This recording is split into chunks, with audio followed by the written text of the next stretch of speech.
کہ بے شک میں تو ہوں ہی صابر، نہیں، بلکہ بڑی عاجزی ہے کہ میں اکیلا صبر کرنے والا نہیں ہوں، پہلے بھی اللہ کے صابر بندے گزرے ہیں، میں بھی اس جماعت میں شامل ہونا چاہتا ہوں۔ تو صبر کوئی تنہا میرا کمال نہیں ہے، کوئی عجب نہیں، کوئی خود پسندی نہیں، کوئی فخر نہیں، کوئی دعوے نہیں۔ ان قریب آپ پائیں گے اگر اللہ نے چاہا، پھر توکل اللہ پر، تو صابر اور بھی گزر چکے، میں بھی ان میں انشاءاللہ تعالی شامل ہو جاؤں گا۔ یعنی قربانی دے رہے ہیں سیلف پٹی کے ساتھ نہیں، یہ ہے قربانی کی روح، خوشی خوشی قربانی دینا، خوشی خوشی۔ کاش کہ ہم یہ سیکھ جائیں، روتے دھوتے قربانی نہیں، خوشی کے ساتھ، دل کے انشراح کے ساتھ۔ مظلوم بن کے قربانی نہیں دے رہے کہ ہائے میں بیچارہ اب میں ذبح ہو جاؤں، نہیں، بلکہ جذبے کے ساتھ قربانی، اور اس کو فخر سمجھ کے، اپنی سعادت مندی سمجھ کے کہ اللہ نے مجھے پسند کیا، انشاءاللہ میں اس میں پورا اتروں گا۔ عید الاضحیٰ پہ ہم قربانی کرتے ہیں جانوروں کی، خوشی کے ساتھ کرتے ہیں نا، عید الاضحیٰ خوشی کا موقع ہوتی ہے نا، بقرعید۔ تو یہ ہمیں کیا سکھاتی ہے بقرعید؟ کہ قربانی دو تو خوشی خوشی کرو، اور بہترین چیز قربان کرو، روتے دھوتے مت کرو، شکوے شکایتیں مت کرو، مظلومیت طاری کر کے مت کرو، خوشی خوشی یہ کام کرو، اللہ ہم کو ایسا کر دے۔ فَلَمَّا أَسْلَمَا وَتَلَّهُ لِلْجَبِينِ، آخر کو جب ان دونوں نے سر تسلیم خم کر دیا اور ابراہیم علیہ السلام نے بیٹے کو ماتھے کے بل گرا دیا۔ اب یہ ماتھے کے بل کیوں گرایا؟ ایک تو یہ بھی ہے کہ اسلمہ، دونوں نے سر تسلیم خم کر دیا، اور ماتھے کے بل یعنی کہ الٹا، کہ شکل سامنے نہ رہے۔ اب سوچیں نا، ابراہیم علیہ السلام تھے تو باپ، اور ان کے لیے آتے اواہ، بہت آہیں بھرنے والے، بہت درد مند تھے ابراہیم علیہ السلام، تو جو دوسروں کے لیے اتنا تڑپتا ہو اپنے بیٹے کے لیے، اور بیٹا بھی کیسا، کیا ان کے دل کی کیفیت ہوگی؟ دل پتھر تو نہیں تھا نا، تھا تو دل، کیا کیفیت ہوگی کہ اپنے بیٹے کو اپنے ہاتھوں ذبح کرنا؟ تو کہیں ایسا نہ ہو کہ عین وقت پر ہاتھ تھوڑا سا تھرا جائے یا ہل جائے، یا بوڑھے ہاتھوں میں لرزش کوئی ہو جائے، تو ایسا نہ ہو کہ کوئی دل میں ترس آ جائے اور ارادہ کمزور پڑ جائے تو الٹا لٹایا کہ بیٹی کی شکل ہی سامنے نہ ہو۔ اور یہ بھی آتا ہے روایات میں کہ اپنی آنکھوں پر بھی پٹی باندھ لی۔ اور یہ 100 سال کا بوڑھا اپنے اکلوتے بچے کی، آپ سوچیں کہ شہرت تلاش کر رہا ہے کہ کہاں پر چھری چلائی جائے۔ ہم تصور نہیں، مجھے تو تصور ہی نہیں آتا، یقین کریں۔ میری نظروں کے سامنے تو میری اپنی اولاد گھوم جاتی ہے، اپنے بیٹے اور اپنی بیٹی، کہ کیا میں یہ کر سکتی ہوں؟ تو تصور بھی نہیں آتا۔ اور کہاں ابراہیم علیہ السلام؟ یہ تھوڑی تھا کہ اللہ نے حکم دیا وہ روبوٹ کی طرح کوئی اٹھے ہوں گے۔ امیجن تو کریں، چھری ڈھونڈی ہوگی کہ بیٹے کو ذبح کرنا ہے، اس کے بعد لے کر چلے ہوں گے، پھر پٹی باندھی ہوگی، اس کو پھر لٹایا ہوگا، پھر اس کے اوپر چھری چلائی ہوگی، اور بیٹا بھی کیسا فرما بردار۔ اور اس میں کریڈٹ کس کا ہے بیٹے کی اس پرورش کے اندر؟ ابراہیم علیہ السلام تو کبھی کبھی آیا کرتے تھے ملنے۔ کمال تو ماں کا ہے نا، واقعی کمال تو ماں کا ہے، کیا تربیت کی تھی۔ اور امتحان اب باپ کا دیکھیں۔ یہ بھی تو ہو سکتا تھا کہ اللہ حکم دے دیتا اسماعیل علیہ السلام کو کہیں جہاد پر چلے جاؤ تم، یا ابراہیم علیہ السلام سے اللہ تعالیٰ فرماتا کہ تم کہیں جہاد پر بھیج دو، یا کسی بیماری میں مبتلا ہو کر ان کی جان چلی جاتی، تب بھی جان تو جاتی بیٹے کی، لیکن مشکل ترین طریقہ اختیار کیا گیا، اپنے ہاتھ سے ذبح کرو۔ جیسے نوح علیہ السلام کا بیٹا ان کی آنکھوں کے سامنے ڈوبا تھا۔ تو انبیاء پر تو سب سے سخت آزمائشیں آئی ہیں، تبھی اتنا بلند مقام بھی ان کو ملا۔ تو وہ جھک گئے اللہ کے آگے۔ تلہ کا مطلب ہوتا ہے گردن یا رخسار کے بل لٹانا یا پٹخ دینا۔ گردن یا رخسار، رخسار سمجھتے ہیں چیک، گال کروٹ کر کے، کروٹ کے بل۔ تو کیا ہوا؟ اپنی طرف سے تو وہ کام کر گئے۔ وَنَادَيْنَاهُ أَن يَا إِبْرَاهِيمُ، ہم نے ندا دی اے ابراہیم، اللہ نے پکارا۔ قَدْ صَدَّقْتَ الرُّؤْيَا، تو نے تو اپنا خواب سچا کر دکھایا۔ اِنَّ كَذَلِكَ نَجْزِي الْمُحْسِنِينَ، ہم نیکی کرنے والوں کو ایسی ہی جزا دیتے ہیں. اِنَّ هَذَا لَهُوَ الْبَلَاءُ الْمُبِينُ، یقیناً یہ کھلی آزمائش تھی. مسلم تھے نا ابراہیم علیہ السلام، فرما بردار. ایک وہ مسلم تھے، ایک ہم مسلم ہیں. سورہ حج میں پڑھا تھا ہم نے، ہوا سماکم المسلمین، تمہارا نام اللہ نے مسلم رکھا ہے. کہیں ایسا تو نہیں کہ ابراہیم علیہ السلام میں اور ہم میں بس نام مشترک رہ گیا ہو اور عمل مشترک نہ رہا. یعنی ہم سے تو ایسی قربانیاں بھی نہیں مانگی اللہ نے جیسی ہمارے والد ابراہیم علیہ السلام سے مانگی تھیں. مدعی تو اسلام کے ہم بھی ہیں، تو پھر ہم ذرا دیکھیں اپنے آپ کو.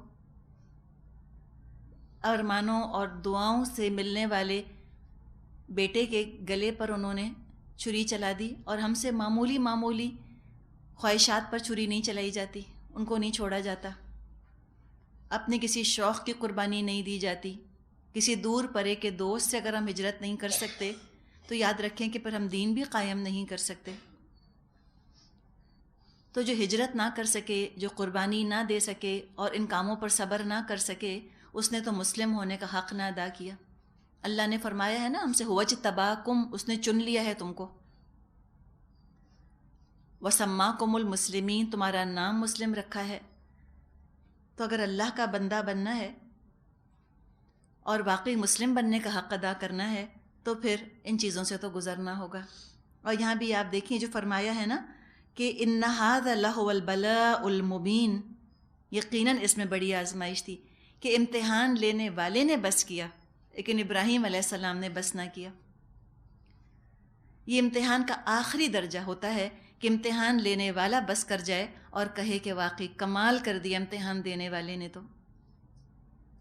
سورہ بقرہ میں ہم نے پڑھا تھا وَإِذِ ابْتَلَىٰ إِبْرَاهِيمُ رَبَّهُ، جب آزمایا ابراہیم کو اس کے رب نے چند کلمات سے، فَأَتَمَّهُنَّ، وہ سب پر پورے اترے، اور تبھی تو اللہ نے ان کو خلیل بنایا. وَاتَّخَذَ اللَّهُ إِبْرَاهِيمَ خَلِيلًا، ابراہیم کو اللہ نے خلیل بنا لیا.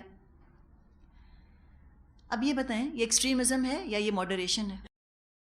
اب دیکھیں جب انسان یہ پڑھتا ہے تو دل چاہتا ہے کہ ہم ٹھنڈے ٹھنڈے مسلمان رہیں. دل چاہتا ہے کہ ہم بھی ایسے فنڈامنٹلسٹ ہو جائیں، ہم بھی ایسے ہو جائیں کہ جو اللہ حکم دے بس اس کی اطاعت ہم کرنا شروع کر دیں. تو اللہ نے بس کی، ابراہیم علیہ السلام نے بس نہ کی، ہر بات مانی، ہر چیز مانی. تو کیا ہوا؟ وَفَدَيْنَاهُ بِذِبْحٍ عَظِيمٍ، ہم نے ایک بڑی قربانی فدیے میں دے کر اس کے بچے کو چھڑا لیا. یعنی عید الاضحیٰ جو ہم مناتے ہیں یہ اسی کی یاد میں مناتے ہیں، اسی قربانی کی یاد میں. وَتَرَكْنَا عَلَيْهِ فِي الْآخِرِينَ، اور اس کی تعریف اور توصیف ہمیشہ کے لیے بعد کی نسلوں میں چھوڑ دی. یعنی کہ تعریف کو اللہ تعالیٰ نے جاری کر دیا آئندہ نسلوں میں بھی، سب ان کی تعریف کرتے ہیں. تمام ادیان اپنا رشتہ ابراہیم علیہ السلام سے جوڑتے ہیں. سلام علی ابراہیم، سلام ہے ابراہیم علیہ السلام پر. کذالک نجزی المحسنین، ہم نیکی کرنے والوں کو ایسی ہی جزا دیتے ہیں. انہ من عبادنا المؤمنین، یقیناً وہ ہمارے مومن بندوں میں سے تھا. تو عمل چاہیے ہوتا ہے اگر ہمیں اللہ سے قربت چاہیے. یہاں دیکھیں اللہ نے قربانی مانگی تو لیکن لی نہیں. بہت دفعہ ایسا ہوتا ہے اللہ خالی قربانی مانگتا ہے ہم سے، ہم تیار ہو جائیں دینے کے لیے، اللہ لیتا نہیں. اکثر اللہ نہیں لیتا. اللہ تو ہماری نیت ٹیسٹ کر رہا ہوتا ہے کہ ہم کتنے پانی میں ہیں، ہمارے دعوے کتنے سچے ہیں. ایک دفعہ انسان آگے بڑھ کر قربانی دینے کو تیار ہو جائے، اپنی طرف سے نیت پکی کر لے کہ میں قربانی کرنے کو تیار ہوں اللہ، آپ دیکھیے گا اس تھریشولڈ پر آ کر پھر آپ کے لیے راہیں کھلنا شروع ہو جائیں گی. ابراہیم علیہ السلام کے لیے اسماعیل علیہ السلام ان کی عزیز ترین ہستی تھے. تو جو دین کی راہ میں آگے بڑھنا چاہتا ہے اللہ تعالیٰ اس کی عزیز ترین چیز کی قربانی مانگتا تو ہے. ایک زندگی میں ایک پوائنٹ، ایک نقطہ آتا ہے جب آپ ایک دوراہے پر کھڑے ہو جاتے ہیں کہ ادھر جاؤں تو عزیز ترین چیز کو قائم رکھ سکتا ہوں، اس کو میں اپنے ساتھ قائم رکھ سکتی ہوں. ادھر جاؤں تو مجھے خطرہ ہے کہ یہ چیز مجھ سے چھٹ جائے گی. اگر اللہ کی طرف جاتے ہیں تو جس چیز سے سب سے زیادہ محبت ہے وہ چیز چھٹتی ہوئی محسوس ہوتی ہے. یعنی دونوں چیزوں کو بیک وقت قائم رکھنا ممکن نہیں ہو رہا ہوتا کہ اپنی سب سے پیاری چیز کو بھی قائم رکھ لیں اور اللہ کی طرف بھی چل پڑیں. بالکل ڈائیورجنٹ ہوتی ہیں دو چیزیں، دو مختلف سمتوں میں ہوتی ہیں. ایک کو انسان چوز کر سکتا ہے. اب اس وقت آپ کی چوائس ہے، اس وقت آپ کی چوائس ہے. آپ نے کس کو چوز کیا ہے اپنے لیے؟ آپ نے کیا سوچا کہ میں اللہ کی خاطر اگر اس کو چھوڑنا پڑے میں چھوڑنے کو تیار ہوں. اور یہ آپ کا خلوص، آپ کی نیت ارادہ تو اللہ ہی جانتا ہے نا. کون اناؤنس کرتا ہے؟ دنیا کو جا کر بتاتا ہے. اور اگر یہ نیت کے اندر شر آیا کہ نہیں میں اس کو نہیں چھوڑ سکتی، میں یہ نہیں چھوڑ سکتی، میں یہ نہیں چھوڑ سکتا، اللہ کہے گا جاؤ. اللہ کو نہیں چاہیے، اللہ کو ویسے ہی لینا نہیں تھا، اللہ تو ٹیسٹ کر رہا تھا. اسماعیل علیہ السلام کو قربان ہونا ہی نہیں تھا، اللہ تو ٹیسٹ کر رہا تھا. اللہ کہے گا لو فیل ہو گئے نا ٹیسٹ میں. بات یہ ہے. تو جب کبھی کوئی ایسا نقطہ آئے تو دل جما کر، دل ٹھوک کر اللہ توکل پر، نہ دائیں نہ بائیں نہ آگے نہ پیچھے مت دیکھیں کل کیا ہوگا، پرسوں کیا ہوگا، کہاں جائیں گے، کیا کریں گے، سب چھوڑیں. اس وقت فیصلہ کرنا ہے. اس وقت آپ اس دوراہے پہ کھڑیں. اب اس وقت فیصلہ کریں کہ اللہ کے لیے قربانی دینی ہے یا اللہ کی محبت کو قربان کرنا ہے ایک کو. یہ ابراہیم علیہ السلام ہیں، اپنے بیٹے کو قربان کر گئے. ایک وہ تھے بنی اسرائیل، ایک گائے نہیں قربان کر سکے.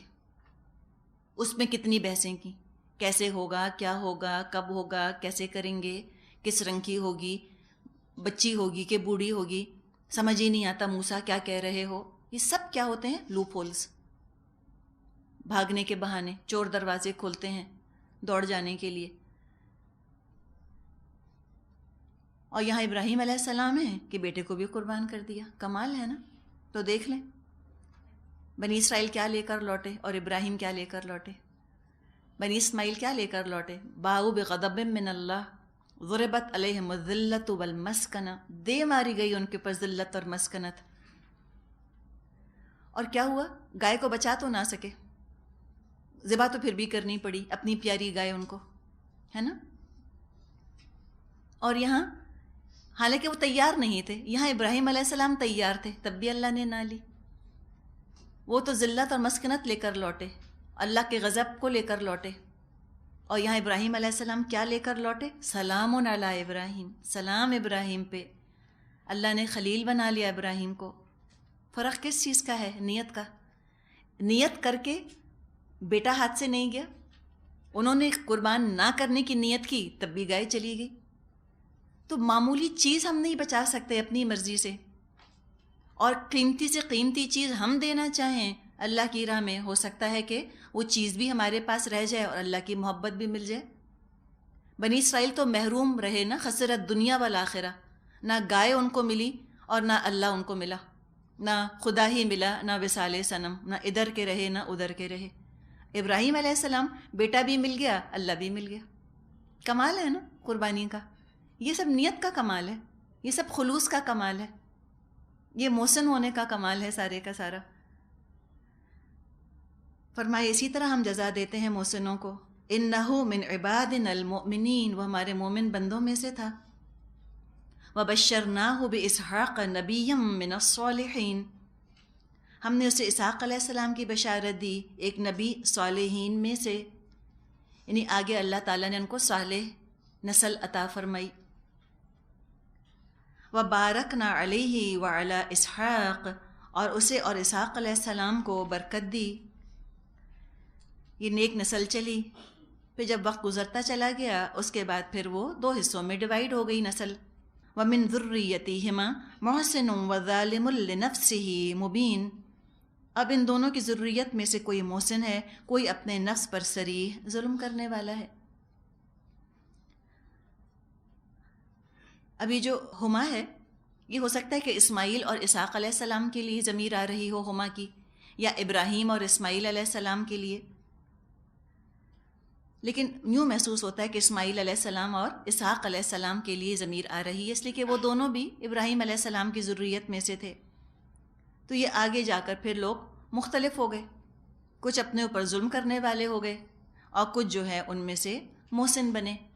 یعنی بنی اسماعیل بنی اسرائیل دونوں ہی میں سے ایسے لوگ اٹھے جو کہ نیک بھی تھے، جنہوں نے اللہ کی خاطر ہجرت کی، قربانیاں دیں، اور کچھ ایسے بھی تھے جنہوں نے ساری دنیا سمیٹ سمیٹ کے اپنے پاس رکھ لی۔ یہ ایک نظم ہے حفیظ جالندھری کی، بیٹے کی قربانی۔ تو یوں لگتا ہے جیسے انہی آیات کی سمجھے ایک منظوم تفسیر ہے جو کہ انہوں نے کی ہے۔ یہ لکھتے ہیں، پدر بولا، پدر کہتے ہیں باپ کو، کہ بیٹا آج میں نے خواب دیکھا ہے، کتاب زندگی کا ایک نرالا باپ دیکھا ہے۔ یہ دیکھا ہے میں خود آپ تجھ کو ذبح کرتا ہوں، خدا کے حکم سے تیرے لہو میں ہاتھ بھرتا ہوں۔ سعادت مند بیٹا جھک گیا فرما برداری پر، زمین و آسماں حیران تھے اس اطاعت گزاری پر۔ رضا جوئی کی یہ صورت نظر نہ آئی تھی اب تک، یہ جرت پیشتر انسان نے دکھلائی نہ تھی اب تک۔ عجیب بشاش تھے دونوں رضائے رب عزت پر، تأمل یا تذبذب نہ تھا دونوں کی صورت پر۔ کہا فرزند نے، اے باپ اسماعیل صابر ہے، خدا کے نام پر بندہ پے تعمیل حاضر ہے، مگر آنکھوں پر اپنی آپ پٹی باندھ لیجئے گا، میرے ہاتھوں میں اور پیروں میں رسی باندھ دیجئے گا، مبادہ آپ کو صورت پر میری رحم آ جائے، مبادہ میں تڑپ کر چھوٹ جاؤں ہاتھ تھرائے۔ پسر کی بات سن کر باپ نے تعریف فرمائی، یہ رسی اور پٹی باندھنی ان کو پسند آئی۔ ہوئے اب ہر طرح تیار دونوں باپ اور بیٹے، چھری اس نے سنبھالی تو یہ جھٹ قدموں میں آ لیٹے۔ پچھاڑا اور گھٹنا سینہ معصوم پر رکھا، چھری پتھر پر رگڑی، ہاتھ کو حلقوم پر رکھا۔ زمیں سہمی پڑی تھی، آسماں ساکن تھا بیچارہ، نہ اس سے پیشتر دیکھا تھا یہ حیرت کا نظارہ۔ پدر تھا مطمئن، بیٹے کے چہرے پر بحالی تھی، چھری حلقوم اسماعیل پر چلنے ہی والی تھی۔ مشیت کا مگر دریائے رحمت جوش میں آیا، کہ اسماعیل کا ایک رونگٹا کٹنے نہ پایا۔ ہوئے جبرائیل نازل اور تھاما ہاتھ حضرت کا، کہا بس امتحان مقصود تھا ایثار و جرت کا۔ خطاب اس دن سے اسماعیل نے پایا ذبیح اللہ، خدا نے آپ ان کے حق میں فرمایا ذبیح اللہ، اللہ کی خاطر ذبح ہونے والے۔ نبی اکرم صلی اللہ علیہ وسلم فرماتے تھے کہ میں 2 ذبیح اللہ کی اولاد ہوں، ایک تو اسماعیل علیہ السلام، اور دوسرے آپ کے علم میں ہوگا کہ جو آپ صلی اللہ علیہ وسلم کے والد تھے عبداللہ، تو ان کے لیے بھی ان کے والد نے یہ نظر مانی تھی کہ جو میرا 10واں بیٹا ہوگا میں اس کو اللہ کی راہ میں قربان کر دوں گا۔ تو ان کی بھی قربانی ہونے والی تھی۔ پھر 100 اونٹوں کا فدیہ تھا، جو فدیہ دے کر عبد المطلب نے اپنے بیٹے کو جو ہے وہ چھڑایا تھا اس طرح سے۔ تو واقعی یہ وہ مقام ہے قرآن کا کہ کچھ کہا نہیں جا سکتا اس پہ نا، کہ وہ کیا مقام ہے، کیا درجہ ہے لوگوں کا جنہوں نے قربانیاں۔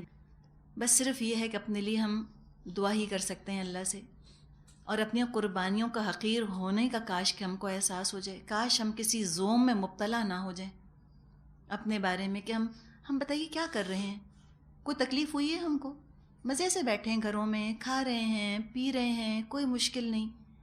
اتنی سی قربانیاں، ذرہ ذرہ جتنی قربانیاں اللہ ہم سے مانگتا ہے، اول تو دیتے ہی نہیں، بہانے ہی بنا جاتے ہیں، اور جب دیتے ہیں تو اتنا ہنگامہ کرتے ہیں اس کے اوپر، شور اتنا مچاتے ہیں، یہ کیوں کرتے ہیں ہم؟ کاش کہ اللہ ہم کو ان انبیاء کی سنت پہ چلا دے، اور انجام ہمیں کتنا پیارا لگتا ہے نا، اتنا رشک آتا ہے، لیکن رش تک پہنچنے کے لیے تو پھر لیبر ہے نا، محنت ہے۔ نحمدہ ونصلی علی رسولہ الکریم، اما بعد فاعوذ باللہ من الشیطان الرجیم، بسم اللہ الرحمن الرحیم، رب اشرح لی صدری ویسر لی امری واحلل عقدۃ من لسانی یفقہوا قولی۔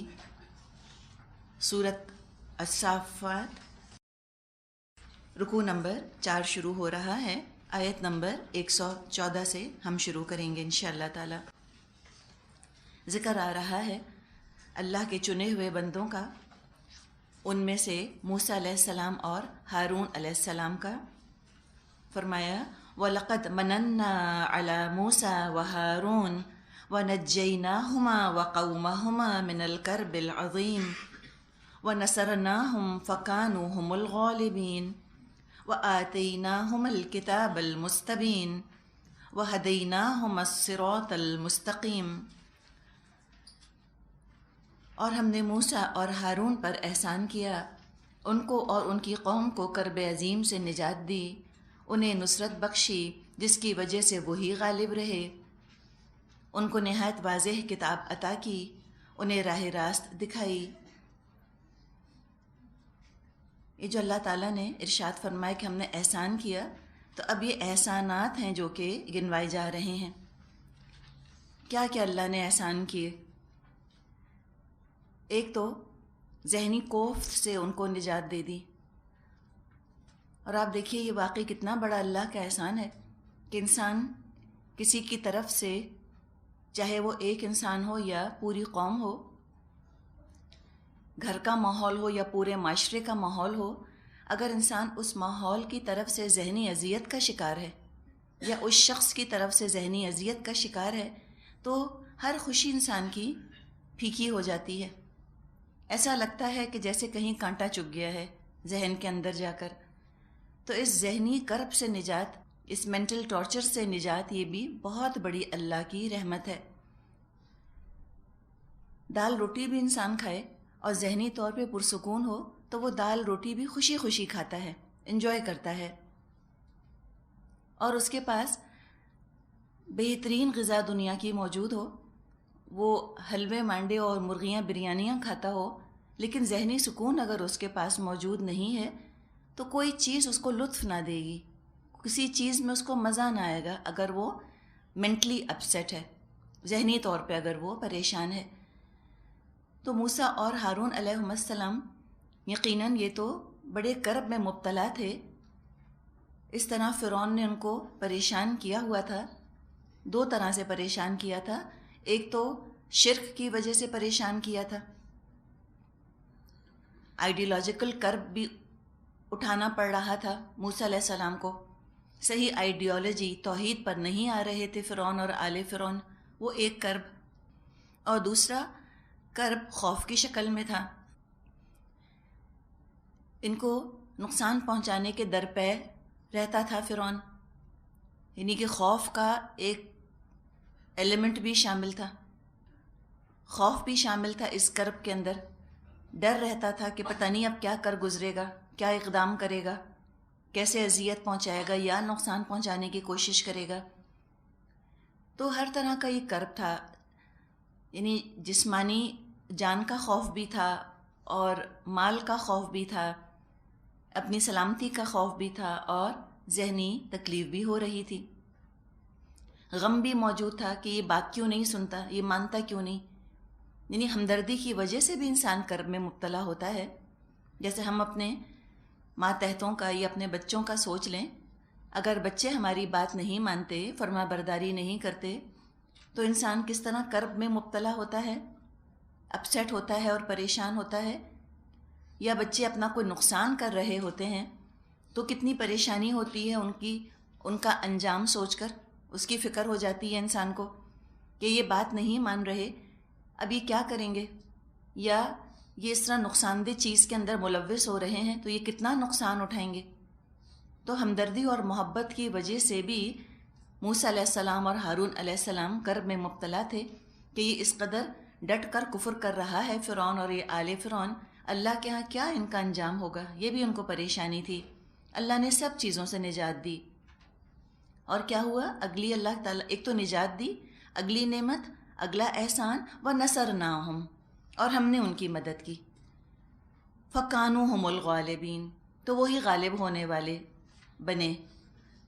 جب ہم غلبے کی بات کرتے ہیں تو ہم یہ کہتے ہیں کہ ہمیں تصور یہ آتا ہے کہ غلبے کا مطلب یہ ہے کہ سب نے بات مان لی ہوگی اور حکومت قائم ہو گئی ہوگی، ان کا سپریم ہونا سب پر مبرہن، واضح، اپیرنٹ ہو گیا ہوگا، سب نے آ کر کہا ہوگا فرعون نے اور آل فرعون نے کہ ہاں موسیٰ ہم ہی غلط تھے، اور ہاں موسیٰ تم ہی ٹھیک کہہ رہے تھے، چلو میں بادشاہ نہیں بنتا، اب تم اپنی بادشاہت یہاں پر قائم کر لو، اب تمہاری حکومت ہوگی، ہم اسی کو غلبہ کہتے ہیں نا۔ تو کیا موسیٰ علیہ السلام کے ساتھ یہ واقعہ پیش آیا تھا؟ لیکن اللہ تو فرما رہا ہے کہ ہم نے غالب کیا ان کو۔ تو ایسا محسوس ہو رہا ہے کہ ہمارا جو تصور ہے غلبے کا، اس میں اور جو اللہ تعالیٰ کا معیار ہے غلبے کا، اس میں بڑا فرق ہے. جو ہمارا معیار ہے غلبے کا اور جو اللہ تعالیٰ کا معیار ہے غلبے کا، اس میں بڑا فرق ہے. ہمارا مسئلہ کیا ہے؟ ہم غلبے کو دنیاوی کامیابی کے ساتھ ریلیٹ کر لیتے ہیں نا بار بار. ہم بھی انسان ہیں نا، کیا کریں؟ ہمارے دماغوں کے اندر پیوست ہو گئی ہے یہ بات. غلبہ مینس دنیاوی کامیابی، کہ لوگ بھی کہیں کہ ہاں آپ نے ٹھیک کہا، آپ نے ٹھیک کیا، وہ بھی مانے، ہماری محنت کا پھل مل جائے. یہ ہے غلبہ اور دنیاوی کامیابی کو ہم ریلیٹ کرتے ہیں. ہم اس کو سنونیمس سمجھتے ہیں، مترادف سمجھتے ہیں. اس کو ہمیں چاہیے کہ اب ہم جب دین کی بات کریں ہم اس کو جدا جدا کر دیں. دنیاوی کامیابی کچھ اور ہے اور غلبہ جس کو اللہ فرما رہا ہے غلبہ، وہ کچھ اور ہے. اللہ کی مدد یہ ہوتی ہے کہ جو صحیح کام کر رہے ہیں وہ اپنے کام پر جمے رہیں، اپنی کوششیں کرتے رہیں، اور غلبہ یہ ہے کہ اللہ ان کی کوششیں قبول کر لے اور اللہ ان کو آخرت کی کامیابی دے دے، چاہے دنیا میں اس کا صفر نتیجہ نکلا ہو، زیرو اینڈ رزلٹ دنیاوی نقطۂ نظر سے، ورلڈلی پوائنٹ آف ویو سے. لیکن غلبہ انہی کا ہوا جنہوں نے حق کے لیے کوشش کری. غلبہ موسیٰ علیہ السلام کا ہوا، غلبہ ہارون علیہ السلام کا ہوا، چاہے دنیا میں حکومت قائم نہ ہو سکی. اور ان کو تو بہرحال ایک حد تک غلبہ ملا، اس لیے کہ انہوں نے اپنے دشمن سے وہ چیز حاصل کر لی جو حاصل کرنا چاہ رہے تھے، یعنی بنی اسرائیل کی آزادی. فرعون کو تو آزاد کرنا پڑا تھا، بنی اسرائیل کو چھوڑنا پڑا، اور وہ بنی اسرائیل کے اوپر دنیاوی طور پر بھی کامیابی حاصل نہ کر سکا. وہ ڈوب گیا بنی اسرائیل کی آنکھوں کے سامنے. لیکن کچھ انبیاء تو ایسے گزرے جن کے ساتھ تو یہ بھی معاملہ نہ ہوا. یحییٰ علیہ السلام مثال کے طور پہ، وہ جو بادشاہ تھا ہیروڈ، جس کا نام آتا ہے ہیروڈ اینٹیپس، اس نے تو یحییٰ علیہ السلام کو قتل کروا دیا اور ان کا سر ایک تشت میں رکھ کے اپنی رقاصہ کے حضور میں پیش کیا. ایک ڈانسنگ گرل تھی، اس کے سامنے وہ سر پیش کر دیا اس نے. تو غالب کون رہا؟ ہیروڈ غالب ہوا یا یحییٰ علیہ السلام غالب ہوئے؟ جی ہاں، دنیاوی کامیابی تو ہیروڈ کو ملی اور غلبہ کس کو ملا؟ یحییٰ علیہ السلام کو. اس لیے کہ آپ دیکھیں ایک چھوٹی سی چیز ہے، ایک چھوٹی کامیابی، ایک بہت بڑی کامیابی. تو جو بڑی کامیابی جس کو حاصل ہو گئی اس کو تو تمام کامیابیاں حاصل ہو گئیں. جو آخرت میں کامیاب ہو گیا تو دنیا کی ساری ناکامیاں کامیابی میں کنورٹ ہو گئیں، اور جو آخرت میں ناکام رہا تو دنیا کی ساری کامیابیاں ناکامی میں کنورٹ ہو گئیں. کل ہم نے بات کی تھی نا کہ ہم سرٹیفکیٹس ہیں اور میڈلز ہیں اور پوسٹس ہیں اور ٹارگیٹس ہیں اور گولز ہیں جن کو ہم حاصل کرنے کی کوشش کرتے ہیں. ہماری من پسند ہر چیز مل گئی، آخرت میں کامیابی نہ ملی تو فائدہ؟ ہم نے تو پڑھ لیا نا ڈائلاگ کہ کیسے کیسے روئیں گے اور سر پیٹیں گے اور پچھتائیں گے. تو یہ غلبہ تو دین والوں کا ہی ہوگا، کوئی شک ہی نہیں. سورت کے آخر میں بھی ہم پڑھ لیں گے یہ مضمون، دوبارہ موقد ہو جائے گا، ری انفورس ہو جائے گا. تو یہاں ہم اس کو سمجھ لیتے ہیں. تو اللہ نے یہ ان کو نعمت دی کہ اللہ تعالیٰ نے ان کی کوششیں قبول فرمائیں. اور کیا اللہ نے نعمت دی؟ وَآتَيْنَاهُمَ الْكِتَابَ الْمُسْتَبِينَ، کتاب دی ان کو. کتنی بڑی نعمت! اللہ نے اپنا کلام ان کے پاس رکھوایا. مستبین با یا نون مادہ ہے، مطلب ہے واضح کرنا، اور مستبین واضح کرنے والی. وہ کتاب ایسی تھی، یعنی مستبین یوں سمجھیں کہ یہ یہاں تو مذکر کا صیغہ ہے کتاب کے لیے. کتاب عربی میں مذکر ہوتی ہے، ہم اردو میں مؤنث بولتے ہیں. تو مستبین واضح کرنے والا، یہ بہت بڑی اللہ نے نعمت دی. اور کیا نعمت دی؟ وَهَدَيْنَاهُمَ الصِّرَاطَ الْمُسْتَقِيمَ. اللہ تعالیٰ فرما رہا ہے ہم نے ان کو سیدھے راستے کی ہدایت دی. کتنی بڑی نعمت ہے! یہ تو ان کی زندگی تک کی نعمتیں تھیں، لیکن اللہ تعالیٰ جن بندوں سے محبت کرتا ہے، جن کو غلبہ دیتا ہے، تو بعد میں آنے والوں میں بھی ہو سکتا ہے کہ اللہ ان کی یاد چھوڑ دے، تاکہ وہ ایک اچھا رول ماڈل، اچھا نمونہ بن کر لوگوں کے سامنے رہیں، لوگوں کے دلوں اور لوگوں کے ذہنوں میں زندہ رہیں.